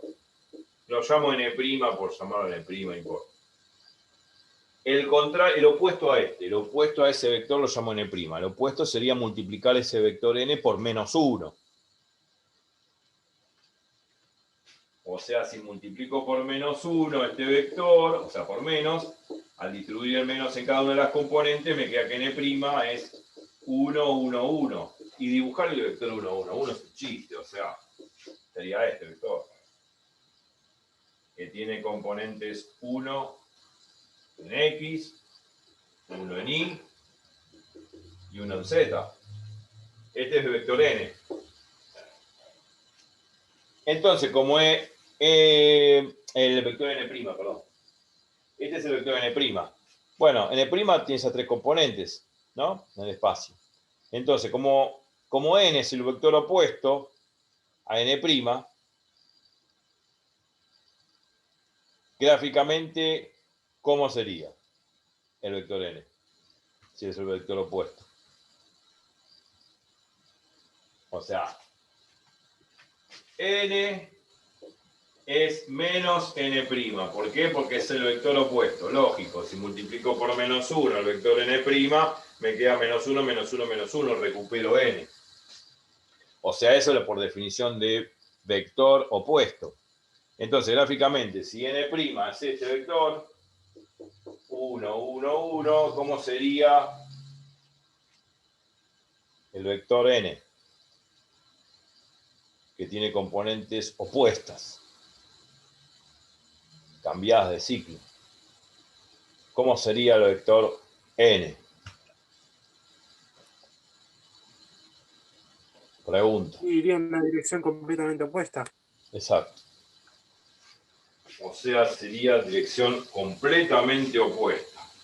O sea, completamente opuesta sería esto, para abajo.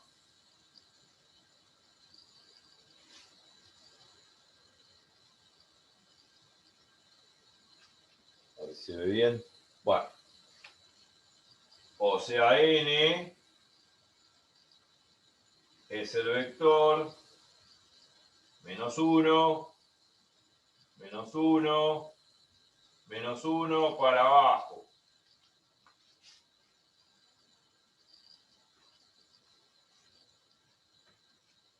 O sea, el vector opuesto. O sea que ese vector va para abajo. ¿Está? Ese vector va para abajo. Y el otro va para arriba. Bueno, si tengo un plano, se supone, si tuviese un plano, así, como el que dibujé acá, y este es el vector normal, bueno, se supone que si tuviese un plano, dibujar un plano cualquiera, claro.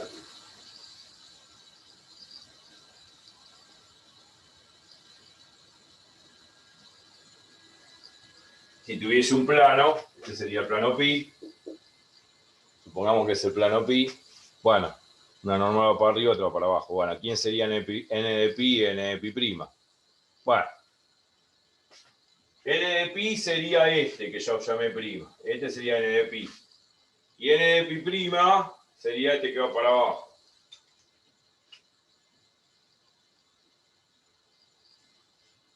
Va para abajo. Bueno. Depende de lo que quiera usar. Es una fórmula o la otra. O sea,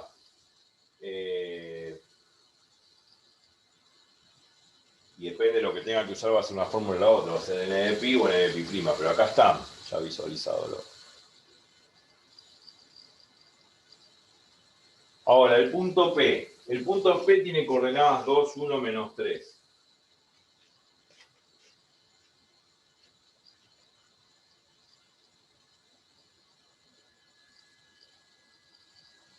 Dos, 1, menos 3.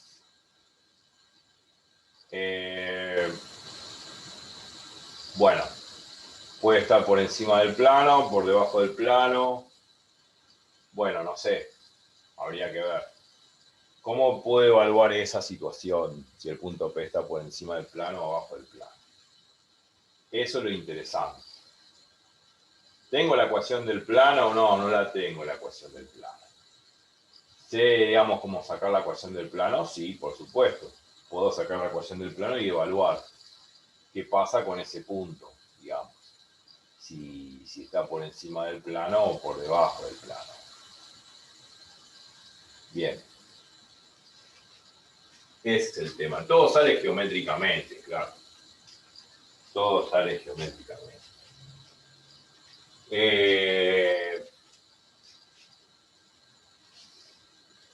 Bien.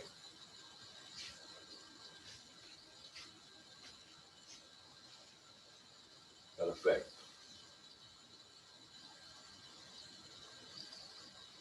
Vamos a hacer lo siguiente.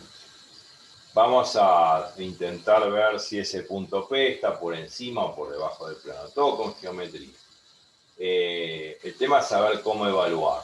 Evaluar si ese punto P está por encima o por debajo del plano. ¿Está? Así que ahora lo vamos a hacer. Hago un paréntesis y volvemos. Bueno, después del break y del café, quería tomar un café, mentira, quería pensarlo bien y ya lo pensé. Lo que pensé, no tardé menos de unos segundos, de cómo, digamos, saber geométricamente, para saber qué fórmula usar de estas dos, ya sabiendo quién es n de pi, n de pi prima, n de pi punto para arriba, n de pi prima para abajo, etc. ¿Sí? Con esas componentes. Saber si el punto P está por encima del plano pi o el punto P está por debajo del plano pi. ¿Cómo lo sé? Está bien, uno puede graficar con todo lujo de detalle, lo meto en un programa en una computadora, genial, no razono un carajo y lo hace el... No, tengo que hacerlo yo.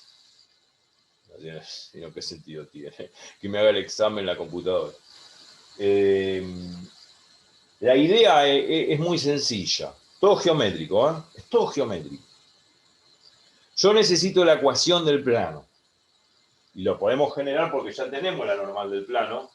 Y tenemos puntos que pasan por el plano. Con uno solo de ellos ya puedo encontrar la ecuación cartesiana del plano. Ustedes ya lo saben, porque hago n de pi, entre paréntesis x y z, menos un punto de paso que puede ser a, todo eso igual a 0. Esa es la ecuación general del plano, que ahora la voy a usar.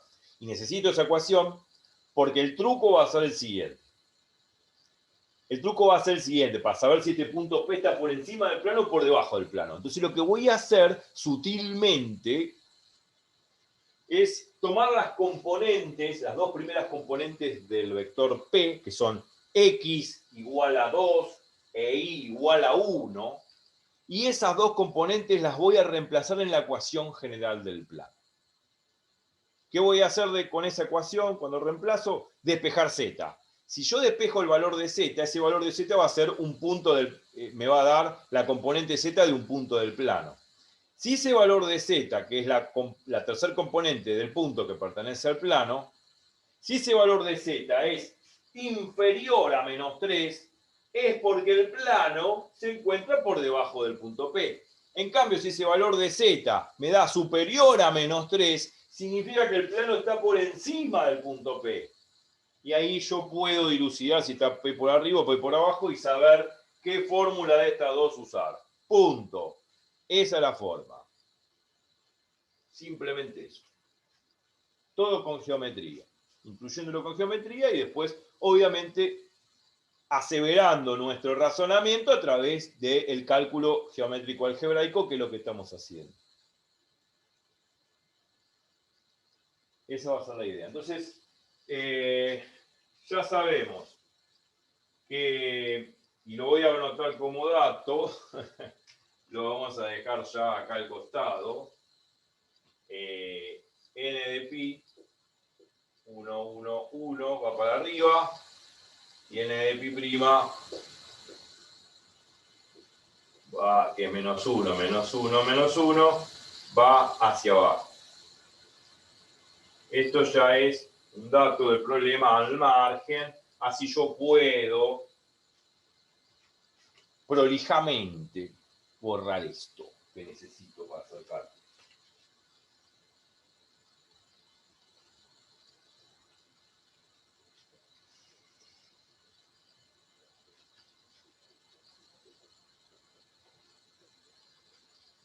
Gracias. Entonces, ahora sí.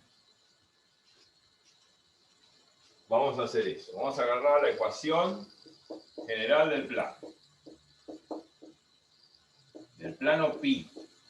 De nuestro amigo plano pi.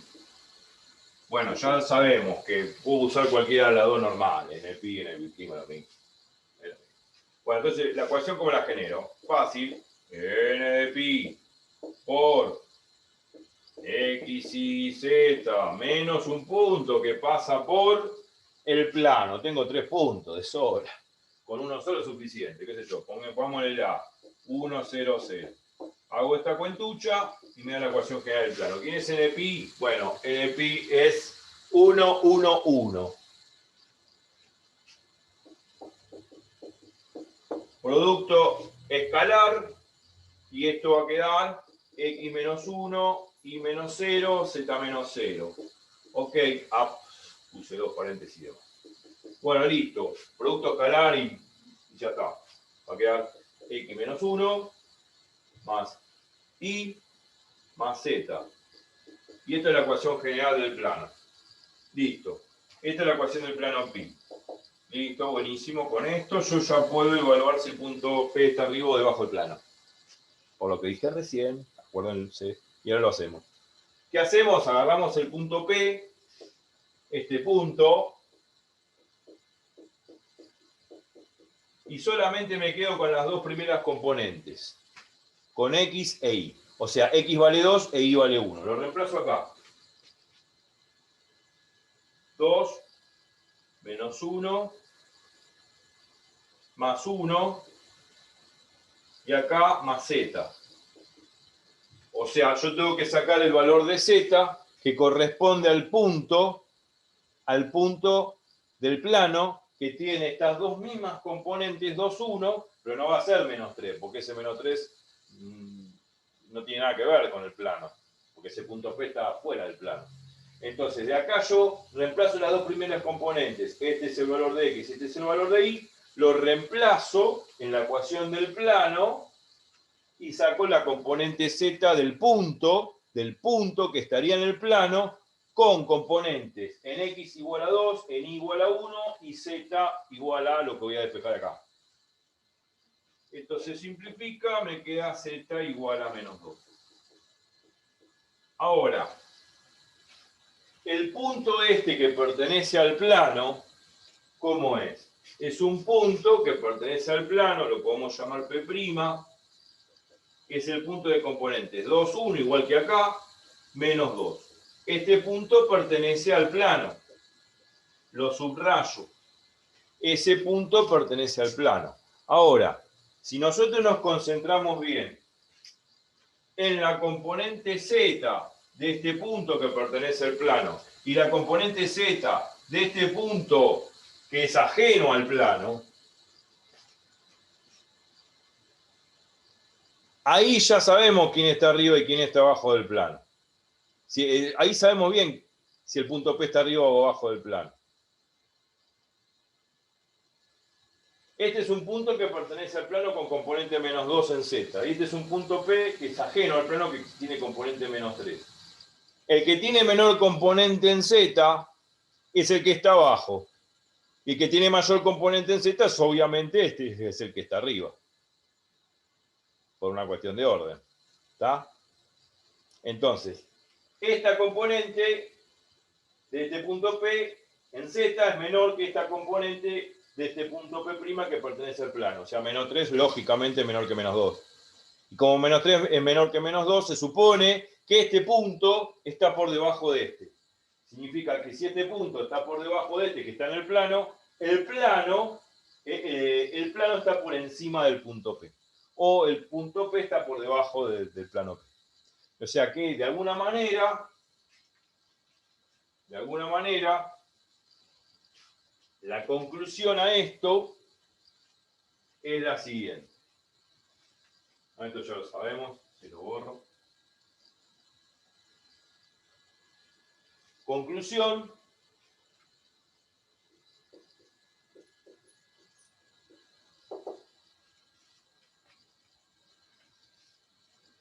Como -3 es menor que -2, entonces el punto P está por debajo del plano pi.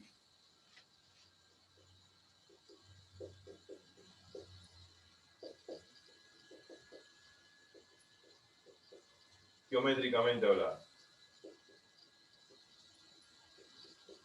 Porque obviamente -3 es menor que -2, o sea, la componente -3 en Z es menor que la componente -2 en Z.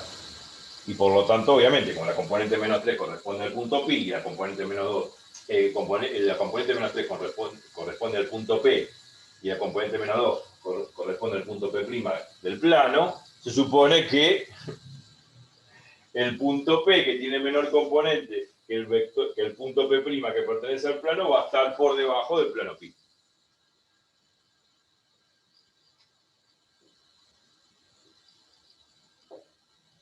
¿Se entiende eso? Sí, sí, es bastante evidente. Bastante obvio, bastante obvio.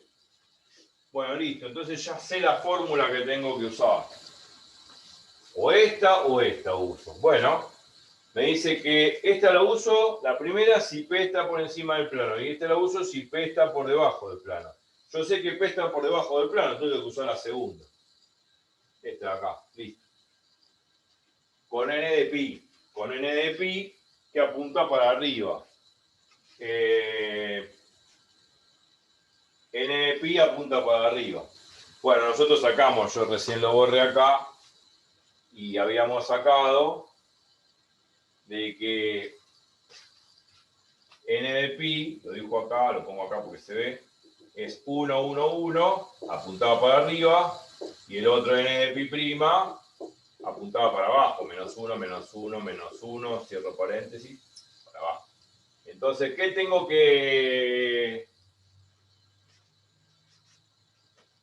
usar? ¿N de pi o N de pi prima? Tengo que usar esta fórmula, tengo que usar N de pi. N de pi es la que apunta para arriba. Lógico, porque como el plano está por debajo del punto, tengo que sumarle para llegar al punto. Si al punto P estaría acá abajo, donde está Q, y el punto Q estaría acá. Entonces, obviamente, si el punto está por debajo del plano, que es lo que pudimos deducir recién, entonces a ese punto tengo que sumarle 2 veces D para arriba, con una normal NPi para arriba, y NPi apunta para arriba, y el que apunta para arriba es este NPi, 1, 1, 1. ¿Se entiende eso? Sí, sí, se entiende. Que pasa que, bueno, está al revés del dibujo. Yo empecé así, bueno, que yo no sabía a priori si estaba arriba o abajo. Bueno, listo. El punto P tendría que estar acá donde dice Q. El punto Q tendría que estar acá donde dice P. Se intercambian los roles, pero se entiende que si el punto P está por debajo del plano, a este vector P le tengo que sumar 2 veces D el versor normal del plano NPi que apunta hacia arriba. y el versor normal de NP que apunta hacia arriba es el que saqué recién, por la discusión anterior, que es este 1, 1, 1. O sea, tengo que aplicar esta segunda fórmula y terminó el chiste. Bueno, y ahora, bueno, hay que aplicar esto y ya está. Lo único que me faltaría calcular es la distancia del punto P al plano, que es la fórmula de distancia del punto P a un plano. Y ya con eso finalizo. Aplico esta última fórmula y saco el punto especular o simétrico, el punto Q, respecto de ese plano pi.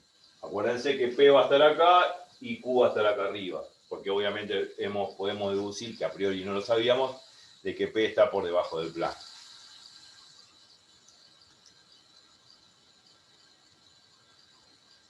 Bueno, es una forma de verlo, hay otra forma por ahí de razonarlo también, no digo que no.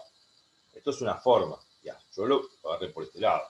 Si hay otra forma, bueno, habría que repensar todo el problema, pero me parece que es una forma bastante razonable, intuitiva. Más allá de todas las cuentas que hay que hacer, es intuitivo. Simple. Más allá de las cuentas, ¿no? Que altera un poco, yo sé que es incómodo, pero es muy simple el razonamiento. Bueno, ok. Tenemos que dedicarnos a encontrar la distancia de un punto en plano. Y bueno, y el versor normal. Y bueno, a ver, vamos a hacer un poquito de cuenta y lo sacamos. Así no dejo el pan no los dejo con el pan en la boca y pueden hacer. Bueno, espero que se haya entendido este argumento. Ahora yo voy a borrar esto para tener lugar.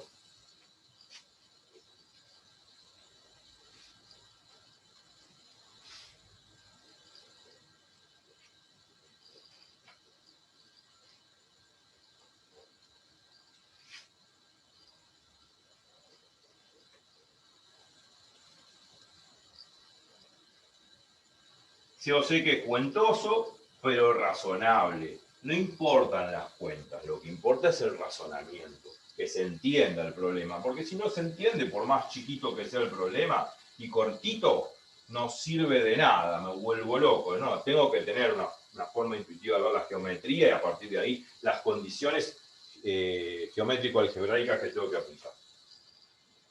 Bueno, esto lo dejo porque son las cosas que vamos a hacer.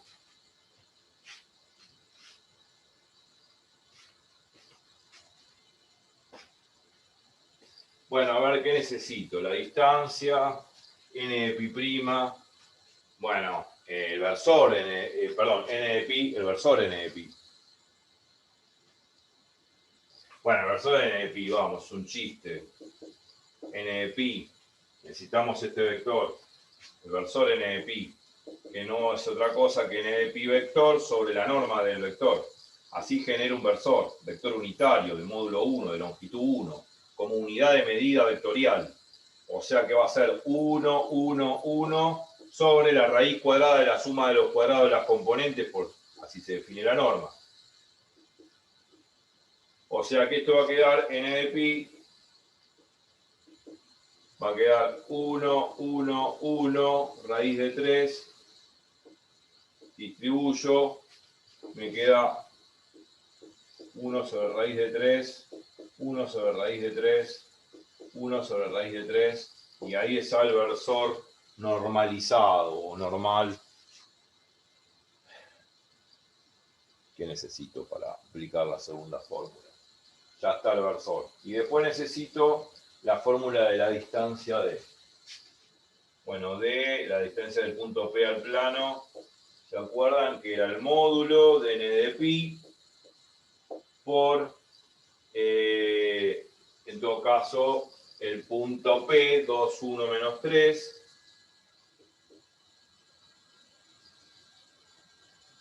menos un punto cualquiera del plano, y nosotros tenemos 3 puntos del plano del requete, me requete sobra, puedo elegir A como siempre. Dividido la norma de la normal. La norma de la normal, me da risa decir la norma de la normal. Bueno, listo. Esta es la distancia D. Bueno, sí. La D, esto no se ve. Esta es la distancia D. Bueno, con estas dos cosas utilizo esta fórmula. La que estoy marcando en asterisco. Tienen que hacer la cuenta, no la voy a hacer. Qué bueno que soy. Bueno, entonces ponen 2, 1 menos 3 acá. Ponen 2 veces esta distancia que calculan. Acá. Y el versor normal de NEPI, que es este versor 1 sobre raíz de 3, 1 sobre raíz de 3, 1 sobre raíz de 3. Hacen esta suma, componente a componente, pues la suma vectorial, y sacan el punto Q. Que en este caso va a ser así. Esto va a ser P, en realidad, según nuestro problema, y esto va a ser Q. ¿Está? Esto va a ser Q. Este puntito acá. Al revés va a ser. Bueno, no importa. Nosotros a priori no sabíamos si P estaba arriba o abajo, pero la discusión sirvió igual.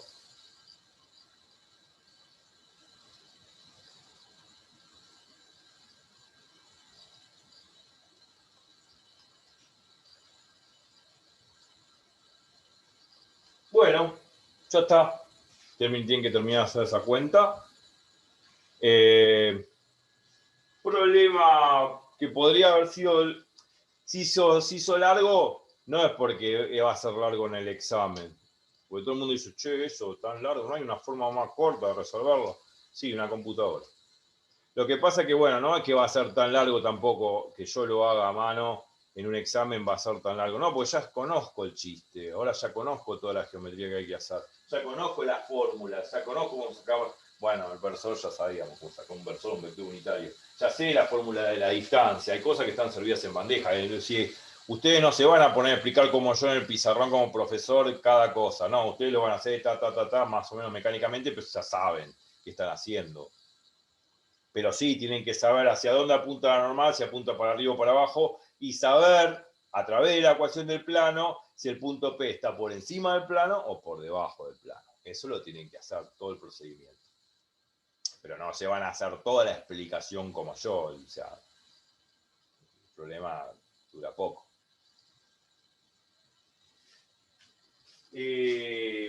Así que bueno,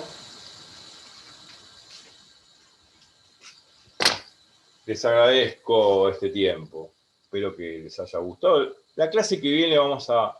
Siempre repaso lo último, ¿no? En la clase 22. El loco 22. En la clase 22 vamos a repasar esto que hicimos. Pero ya pueden hacer problemas para poder encontrar puntos simétricos de un punto respecto a un plano. O sea, encontrar su imagen especular. Como si el plano fuese un espejo. Ese punto simétricamente ubicado a la misma distancia que el punto P. En este caso sería Q. Bueno, sí, las fórmulas son estas. Dependiendo si la normal va para arriba o para abajo, por eso hay que hacer sacar la normal y hacer un gráfico para saber si va para arriba o para abajo. Una pavada. Y después visualizar si este punto P está por encima o por debajo del plano, agarrando la ecuación del plano. Y comparando las componentes Z del punto que me da el plano con la componente Z del punto P. Si la componente Z que me da la ecuación del plano supera a menos 3, es mayor que menos 3, entonces significa que el plano está por encima del plano. Y si no, al revés. El plano está por debajo del punto. Repasen este video, fácil, sinceramente, muy sencillo. Todo lo que expliqué pueden detener, rebobinar todo lo que digo, es razonable. Y acá está todo. La exposición. Así que bueno, la clase que viene, yo les propongo que sigan haciendo ejercicios. Háganlo de nuevo, este ejercicio similar, o hagan otro parecido. Y después, bueno, planteen de toda clase y color, ejercicios de todo lo que tenga que ver con recta y plano, porque toda la teoría ya está dada. Ya la clase que pasada terminamos de dar lo poco teórico que quedaba suelto ahí en el tintero. Ahora es escarbar ejercicios de examen y a medida que uno hace ejercicio van saliendo todas las dudas, ¿no? Y creo que es la forma de poder aprender matemática. Ensuciándose las manos haciendo ejercicios. Yo me las ensucié con el pizarrón, ustedes se las ensucian con el lápiz o con la virome o con lo que sea.